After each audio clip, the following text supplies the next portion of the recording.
নমস্কার, একটা ভিডিও নিয়ে চলে এলাম। এই ভিডিওটা ক্রিকেট সংক্রান্ত। কাল থেকে আবার শুরু হচ্ছে boxing day test match, India versus Australia. Fourth test match, very important. কারণ সিডনিতে যে লাস্ট টেস্ট ম্যাচটি আছে সেটার সম্ভাবনা ম্যাক্সিমাম ওয়াশ আউট হওয়ার, মানে বৃষ্টি বিঘ্নিত হওয়ার, এবং সেক্ষেত্রে এই টেস্ট ম্যাচটা কিন্তু do or die, specially for India. যদি ইন্ডিয়া এটাতে হেরে যায় তাহলে কিন্তু আর ডাব্লিউটিসি ফাইনাল কোয়ালিফাই করতে পারবে না। তো সুতরাং এই ম্যাচটা তাদের জিততে হবে। ড্র করলেও খুব একটা চান্স থাকবে নয়। কালকে হয়তো সম্ভাবনা প্রবল যে রোহিত শর্মা ওপেন করবেন, সেক্ষেত্রে কে এল রাহুল ফার্স্ট ডাউন বা থার্ডে নামবেন। আরেকটা সম্ভাবনাও শোনা যাচ্ছে যে শুভমান গিল হয়তো ড্রপড হবেন, সেক্ষেত্রে ওয়াশিংটন সুন্দর দলে আসতে পারেন। তবে যাই হোক, একটা জিনিস আবারও বলছি, ইন্ডিয়ান ব্যাটারদের রান করতে হবে। রোহিত শর্মা এবং বিরাট কোহলি দুজনকে কিন্তু বড় রান করতে হবে। এনারা কিন্তু ব্যর্থ অনবরতভাবে। যদিও বিরাট একটি সেঞ্চুরি করেছেন এই সিরিজে, তাহলেও কিন্তু বিরাটের পারফরমেন্স তার নাম অনুযায়ী খুবই নিম্নমানের, এবং সেটা কিন্তু শুধু এই সিরিজ নয়, আমরা দেখে চলেছি গত 2-3 বছর বা তার বেশি সময় ধরে। টেস্ট ম্যাচে ওনার গড় কিন্তু ক্রমহ্রাসমান, সবে পড়ছে, সবসময়ই পড়ছে।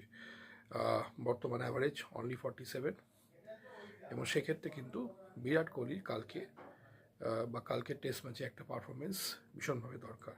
রোহিত শর্মা যদি এই ম্যাচে রান করতে না পারেন এবং টেস্ট ম্যাচটি হেরে যান, তাহলে হয়তো উনি ক্যাপ্টেন্সির পদটি খুইয়ে ফেলবেন।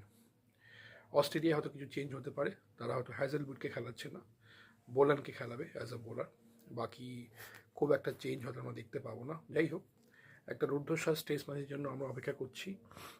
ভালো টেস্ট ম্যাচ নিশ্চয়ই হবে। একটাই কথা বলতে চাই, ইন্ডিয়ান ব্যাটসম্যানরা রান করুক, তারা মিনিমাম 300-350 রান করুক। যদি প্রথমে ব্যাট করে, সেকেন্ডে ব্যাট করলেও রানটা তুলতে হবে, আদারওয়াইজ কিন্তু এই ম্যাচটা বাঁচানো মুশকিল। বোলাররা যদি এই ম্যাচটা বার করতে চায় বা ভারতকে জিতাতে চায়, ব্যাটসম্যানদের যোগ্য সহযোগিতা করতে হবে। That is very very important. এবং রোহিত শর্মার কাছে এই ম্যাচটা কিন্তু ভেরি মাচ অ্যাসিড টেস্ট।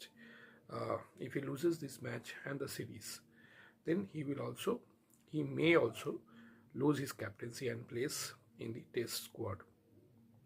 দেখা যাক কালকে কীরকম কি হয়, আবার এর আপডেট নিয়ে আসবো আগামীকাল। তো এখন এই অবধি, সবাইকে মেরি ক্রিসমাস। সবাই ভালো থাকুন, ক্রিসমাসে এনজয় করুন, ঘুরুন এবং কেক খান। ছোটরা শুভেচ্ছা নাও এবং বড়রা আমার প্রণাম নিন। সবাই ভালো থাকুন। চ্যানেলটা অনেকেই দেখছেন, লাইক করুন, শেয়ার করুন, সাবস্ক্রাইব করুন, পাশে থাকুন, তবে ভালো লাগবে।